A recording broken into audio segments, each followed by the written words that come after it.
Please subscribe, like and press the bell icon. दूर किसी जंगल में तरह तरह के पक्षी रहा करते थे। उन सब में बहुत प्यार था। वो सब एक दूसरे के दोस्त थे। अच्छे बुरे समय में एक दूसरे की मदद करते थे।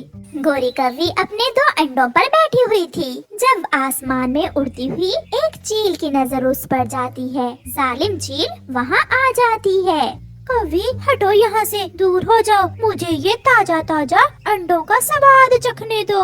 ये अंडे मेरे हैं और कोई माँ कैसे किसी को अपने अंडे दे सकती है? तुम मेरा मुकाबला नहीं कर सकती हो, तुम भी मरोगी और तुम्हारे अंडे भी। पीछे से तेजी से उड़ती हुई चिड़िया वहाँ आ जाती है। मैं इसकी सहेली हूँ, तुम्हें एक का नहीं 2 का मुकाबला करना होगा। हम अपने अंडे बचाने के लिए आखिरी सांस तक लड़ेंगे। एक कौवी और एक चिड़िया दोनों मिलकर भी मेरा कुछ नहीं बिगाड़ सकती। मिठू तोता बहुत गुस्से में वहाँ आ जाता है। मेरी तेज चोंच से तुम्हें कौन बचाएगा? ये 2 नहीं बल्कि अब 3 है। लड़ो, अगर हिम्मत है तो आगे बढ़ो। चील थोड़ा डर जाती है। मोटी चोंच वाले तोते दूसरों की लड़ाई में ना आओ। ये लड़ाई दूसरों की नहीं है। हम सब इस जंगल में एक परिवार की तरह रहते हैं। कबूतर भी बुलंदी में ये सब देखकर वहाँ आ जाता है। और मैं भी इसी परिवार का सदस्य हूँ। अगर जान बचाना चाहती हो तो भाग जाओ यहाँ से। चुपचाप कोई बात किए बिना चील भीगी बिल्ली बनकर वहाँ से भाग जाती है। हमने कर दिखाया, हमने दुश्मन को भगा दिया है। शुक्रिया मेरे दोस्तों। अगर आज आप सब मेरी मदद को न आते तो ये चील अब तक मेरे अंडे पी गई होती। ऐसे वो सब पक्षी एक दूसरे की मदद करते थे।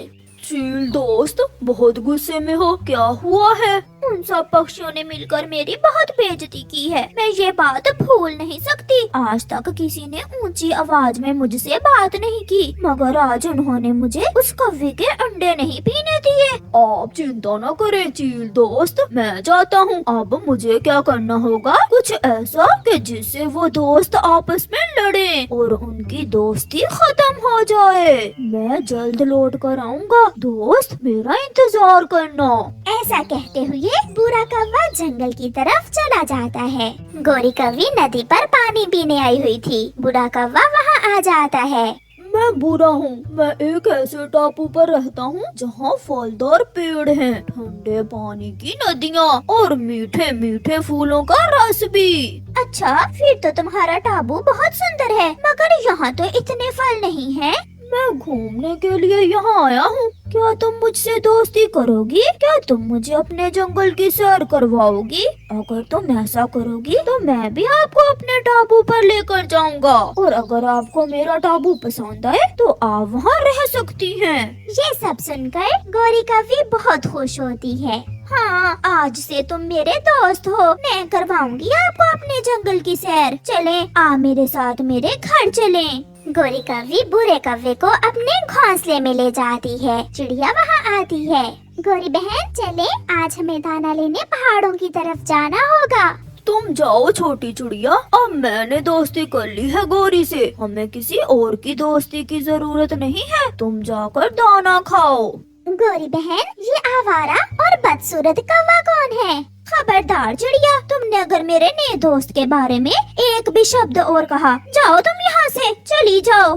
गोरी, क्या बात है? तुम्हारा दिमाग तो ठीक है? किसी अजनबी के लिए तुम मुझे यहाँ से भगा रही हो? ये कौवा फलों वाले टापू से आया है और 2 दिन बाद जब मेरे अंडों से बच्चे निकल आएंगे तो मैं भी अपने इस नए दोस्त के साथ नए टापू पर चली जाऊंगी। चिड़िया वहाँ से चली जाती है। आप अपने अंडों के पास रुके, मैं अभी आपके लिए मीठे मीठे फल लेकर आता हूँ। फिर बुरा कौवा जाता है। ऐसे ही 2 दिन गुजर जाते हैं और गोरी कौवी के अंडों से 2 छोटे छोटे बच्चे निकल आते हैं। कहाँ तक पहुँचा काम? मैं अब और इंतजार नहीं कर सकती। अंडों से बच्चे निकल आए हैं। अब आप अंडे नहीं बल्कि उस कौवी के छोटे छोटे बच्चे ही खाओगी। बुरा कौवा फिर से जंगल में जाता है। ये मीठा फल मैं आपके लिए लाया हूँ। तुम बहुत अच्छे कौवे हो, मेरा कितना ख्याल रखते हो। आप तैयारी करें, अब मैं आपको लेने आया हूँ। आप अपने बच्चों के साथ मेरे टापू पर आ जाएं। रुको, मैं अपने बच्चों के लिए फूलों से टोकरी बना लूं। बच्चे छोटे हैं ना, अभी उड़ नहीं सकते। आप यहाँ मेरे बच्चों के पास रुको, मैं अभी फूलों की टोकरी बना कर लाती हूँ। गौरी कभी फूल लेने चली जाती है। गौरी, तुम अपने बच्चों को लेकर कहाँ जा रही हो? वहाँ जहाँ तुम कभी नहीं गए हो। मैं फलों वाले टापू पर जा रही हूँ, जहाँ मीठे रसदार फल हैं। उस अजनबी कौवे के लिए तुम अपने पुराने दोस्त भूल जाओगी। अब मेरे अंदर से बच्चे निकल आए हैं, मुझे अब तुम में से किसी की भी जरूरत नहीं है। मैं जाऊंगी, मैं जरूर जाऊंगी। फिर गौरी कभी फूलों से एक टोकरी बनाती है और वहाँ से चली जाती है। मैं आपकी मदद करता हूँ। लाएं, आप ये बच्चों वाली टोकरी मुझे पकड़ा दें। सब जलते हैं मुझसे, मिठू भी चिड़िया भी। वो मुझे तुम्हारे साथ जाने से मना कर रहे हैं। वो जलते हैं कि तुम मीठे फल खाओगी और वो खाएंगे सूखा दाना। सफर शुरू होता है। बूढ़ा गौरी कव्वी के बच्चों वाली टोकरी उठाता है और गौरी पीछे पीछे। गौरी, ना जाओ, वापिस आ जाओ। गौरी मत जाए, हमें छोड़कर मत जाए। सब आवाजें देते हैं, मगर गौरी कव्वी किसी की बात पर कोई ध्यान नहीं देती। वो चली जाती है। थोड़ी देर यहाँ आराम कर लेते हैं। पानी पीने के बाद हम बाकी का सफर शुरू करेंगे। अभी हमें और कितना आगे जाना होगा ने दोस्त? यही समझो कि सफर खत्म होने ही वाला है। पीछे से बड़ी चील गुफा से निकलकर बाहर आती है। सफर खत्म हुआ कव्वी, अब कौन तुम्हें और तुम्हारे बच्चों को मुझसे बचाएगा? दुष्ट चील, तुम फिर से आ गई हो। दोस्त, मेरे नए दोस्त, मेरे बच्चों को इससे बचाओ। पागल कौवी, कौन दोस्त? ये तो सब हमारा प्लान था, तुमसे बदला लेने का। ये सुनकर गौरी की आंखें खुली की खुली रह जाती हैं।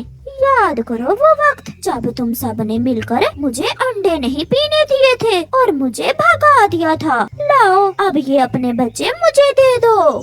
चील आगे बढ़ती है। बूढ़ा कौवा गौरी को पकड़ लेता है और गौरी कव्वी की आंखों के सामने चील उसके बच्चों को मार देती है और खा जाती है। बुरे, इसे छोड़ दो ताकि ये वापस जाकर अपने दोस्तों को बता सके कि मुझसे दुश्मनी की सजा बहुत बड़ी मिलती है। अंडों के बदले बच्चे खाती हूँ मैं। गौरी तो ऐसे थी जैसे कोई मूर्ति हो। वो चुप थी, वो रोती हुई वापस जाती है। उसका घोंसला उजड़ चुका था। वो बहुत रोती है, पछताती है, मगर अब तो समय लौटकर नहीं आने वाला था। वो वापस आ जाती है और एक सूखे पेड़ पर बैठकर रोती रहती है, मगर कोई भी उसे चुप करवाने वाला नहीं था, क्योंकि उसने अपने नए दोस्त बनाने के लिए अपने बचपन के दोस्तों को छोड़ दिया था। वो अकेली रह गई थी। प्यारे दोस्तों, इसलिए तो कहते हैं कि हमें कभी भी किसी अजनबी पर विश्वास नहीं करना चाहिए। और प्यारे दोस्तों, इस कहानी को लाइक करना बिल्कुल मत भूलना। आपका धन्यवाद। गौरी कव्वी अपने घर में सो रही थी कि दरवाजे पर दस्तक होती है। बुढ़िया, क्या काम है? क्यों मेरे घर का दरवाजा तोड़ रही हो? मैं कालू की माँ हूँ। मैं कुछ दिन अपने बेटे के पास रहने आई हूँ, बहू रानी। मैंने अभी कल ही कालू से कहा था कि जाकर तुमसे मिलाए और तुम आ गई हो मुंह उठाकर। कालू की माँ घर में चली जाती है। गौरी कव्वी उसे घूर घूर कर देखे जा रही थी। बहू, मैं एक दिन में 2 ही दाने खाती हूँ, तुम चिंता ना करो। मैं ज्यादा भोजन नहीं खाऊंगी। ज्यादा भोजन मिलेगा भी नहीं। जितना मेहनती आपका बेटा है आपको अच्छे से मालूम है। आज तो गौरी ये मीठा फल देखकर खुश हो जाएगी। कालू कौवा मीठा फल लेकर घर जाता है। माँ, आप कब आई है? अच्छा ही किया जो आप आ गई। मैं भी आपसे बहुत उदास था। मैं थोड़ी ही देर पहले आई हूँ बेटा। ये मीठा फल तुम मेरे लिए लाए हो ना? मैं लाया तो तुम्हारे लिए ही था, मगर अब माँ आ गई है, माँ खा लेगी। तुम वो चनों के दाने खा लो। फिर कालू वो मीठा फल अपनी माँ को दे देता है और गौरी बहुत गुस्से से उसे देख रही थी। मेरा पोता कहाँ है? वो अभी तक घर नहीं आया। जग्गू भी बाहर से खेलकर घर आ जाता है। दादो, दादो, मेरी दादो आई हैं। चलो अब पीछे हट जाओ, इसे खांसी आ रही है। ऐसा न हो कि तुम भी बीमार हो जाओ। गौरी, शर्म करो, दादी हैं ये मेरे बेटे की। तो क्या हम सब बीमार हो जाएं इस बुढ़िया की वजह से? 3 घोंसले हैं और अब तुम्हारी माँ कहाँ सोएगी? अगर इतना ही प्यार है माँ से तो माँ के लिए घोंसला भी बना कर रखना था। मेरी चिंता ना करें बेटी, मैं फर्श पर ही सो जाऊंगी। नहीं माँ, आप घोंसले में सो जाएं और मैं चिड़िया के घर चला जाता हूँ। फिर कालू कौवा चिड़िया के घर चला जाता है। गोरी की सास का ध्यान दूसरी तरफ था। वो जग्गू से बातें कर रही थी। कल मैं अपने पोते को जंगल की सैर करवाने लेकर जाऊंगी। पीछे से गोरी कौवी एक घोंसले में पानी का गिलास डालकर उसे गीला कर देती है। रात हो जाती है। बहू रानी, ये घोंसला तो बहुत गीला है। तो मैं क्या करूं? आ जाओ मेरे साथ सो जाओ। मगर कालू की माँ गीले घोंसले में ही सो जाती है। सुबह हो जाती है। कालू, ये ले, ये खिचड़ी माँ जी के लिए ले जाए। शुक्रिया चिड़िया बहन, माँ को खिचड़ी बहुत पसंद है।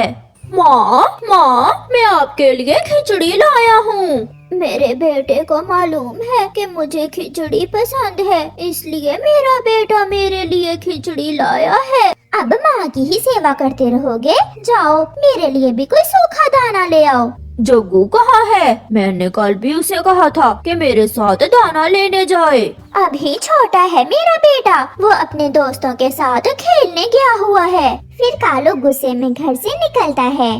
लाओ बुढ़िया, ये खिचड़ी तुम मुझे दो और तुम ये चने खा लो। इस उम्र में खिचड़ी खाकर तुम क्या करोगी? मगर मेरा बेटा। गोरी वो खिचड़ी कालू की माँ के आगे से उठा लेती है और खुद खा लेती है। खेलता खेलता जग्गू कौवा बड़े पेड़ के पास चला जाता है। वो बैठा मिट्टी के साथ खेल रहा था कि पीछे से खतरनाक नाग आ जाता है। ताजा कौवा मिलेगा खाने को, मैं इसे पकड़कर अपनी गुफा में ले जाता हूँ। वो नाग आहिस्ता आहिस्ता जग्गू की तरफ बढ़ता है और उसे पकड़ लेता है। छोड़ो मुझे, छोड़ो। मगर वो नाग उसे अपनी गुफा में ले जाता है। तोता ये सब देख लेता है। वो भागता है और जाकर गोरी कौवी को बताता है। गोरी, तुम्हारे बेटे को नाग ने पकड़ लिया है। वो उसे अपनी गुफा में ले गया है। ये क्या कह रहे हो मिठू? मेरा जग्गू, जब से ये मनहूस सास आई है सारे ही काम उल्ट हो रहे हैं। गोरी भागती है। मिठू बेटा, कहाँ है उस सांप की गुफा? बड़े पेड़ के पास। वो जग्गू को अपनी गुफा में ले गया है। गोरी की सास भी पीछे पीछे उड़ती है। चिड़िया, कालू यहाँ है क्या? नहीं गोरी बहन, कालू तो सुबह से मेरे पास नहीं आया। मेरे जग्गू को नाग ने पकड़ लिया है। चिड़िया, कालू मिल नहीं रहा। कौवे, क्या तुम्हें खाने से मेरा रंग तो नहीं काला होगा? प्लीज मुझे जाने दे, मैं तो यहाँ खेलने आया था। चिंता ना करो, आज की रात मैं तुम्हें नहीं खाऊंगा, क्योंकि अभी अभी मैंने तो मेंढक खाए हैं। मैं तुम्हें कल खाऊंगा। और हाँ, याद रखना, अगर यहाँ से भागने की कोशिश की तो मैं तुम्हें डस कर मार दूंगा। कालू तुम यहाँ बैठे हो और हमारे जग्गू को नाग ने पकड़ लिया है। कब? कहाँ है जग्गू? बड़े पेड़ के पास गुफा में ले गया है वो सांप हमारे जग्गू को। फिर गोरी और कालू वहाँ से उड़ते हैं। गोरी, वहाँ उस गुफा में लेकर गया है वो नाग तुम्हारे बेटे को। कालू जाओ, तुम गुफा के अंदर जाओ और मेरे बेटे को उस नाग से बचा लो। गोरी, वो नाग बहुत खतरनाक है, मैं अकेला कैसे मुकाबला कर सकता हूँ उस नाग का? तुम भी मेरे साथ आओ। कालू, तुम्हें मालूम तो है मुझे नाग से बहुत डर लगता है। कालू की माँ भी पूछते पूछते वहाँ आ जाती है। कहाँ है वो नाग जिसने मेरे पोते को पकड़ा है? कहाँ है वो उस सामने वाली गुफा में है। बिना कुछ सोचे कालू की माँ उस गुफा की तरफ उड़ती है। वो गुफा में चली जाती है। बूढ़ी कौवी, मरने आई हो क्या तुम यहाँ? दादो, दादो मुझे बचा लो। तो इसका मतलब दादी और पोता दो दो भोजन मिलेंगे मुझे आज। तुम मुझे तो मार सकते हो, मगर मैं अपने पोते को तुम्हें हाथ नहीं लगाने दूंगी। सांप आगे बढ़ता है। जग्गू बेटा, मेरे पीछे आ जाओ। जग्गू की दादी भी अपने पंजों से नाग पर हमला करती है। दोनों में खूब लड़ाई शुरू हो जाती है। जग्गू, जग्गू बेटा, आप यहाँ से भाग जाओ, आप बाहर चले जाओ। मगर दादो, मैं आपको छोड़कर नहीं जा सकता। जाओ मेरे जग्गू, तुम जाओ यहाँ से। फिर जग्गू गुफा से बाहर चला जाता है। गौरी अपने बेटे को सुरक्षित देखकर उसे गले से लगा लेती है। मेरी दादो गुफा में नाग से लड़ रही है। पापा, पापा दादो को बचा ले, वो नाग मेरी दादो को मार देगा। इतने में लहूलुहान जग्गू की दादो गुफा से बाहर आती है और आकर उनके पास गिर जाती है। जग्गू बेटा, आप ठीक तो हो? मैं ठीक हूँ दादो। माँ, आपको तो नाग ने डस लिया है। मैं अभी आपको बुलबुल के पास लेकर जाता हूँ। नहीं बेटा, अब मेरे पास समय नहीं है। माँ, आपने मेरे बेटे की जान बचाई। मैंने आपसे बहुत लड़ाई की और आपने फिर भी मेरे बेटे की जान बचाई है। बहू, आप जितने भी बड़े हो जाओ, हमारे लिए आप बच्चे ही हो। और माँ बाप कभी अपने बच्चों की बातों का बुरा नहीं मनाते। कालू की माँ मर जाती है। जग्गू बच गया था। गौरी और कालू जग्गू को लेकर घर वापस चले जाते हैं। कालू, मैं बहुत बुरी हूँ, मैं खुद को कभी माफ नहीं कर पाऊंगी। गौरी, जब समय गुजर जाए तो पछताने का कोई फायदा नहीं होता। अब मेरी माँ कभी लौट कर आने वाली नहीं है। प्यारे दोस्तों, इस कहानी से हमें सीख मिलती है कि हमेशा बड़ों की इज्जत करें, क्योंकि वो हमें सुरक्षित रखने के लिए अपनी जान तक दे देते हैं। आपका धन्यवाद। Please subscribe, like and press the bell icon.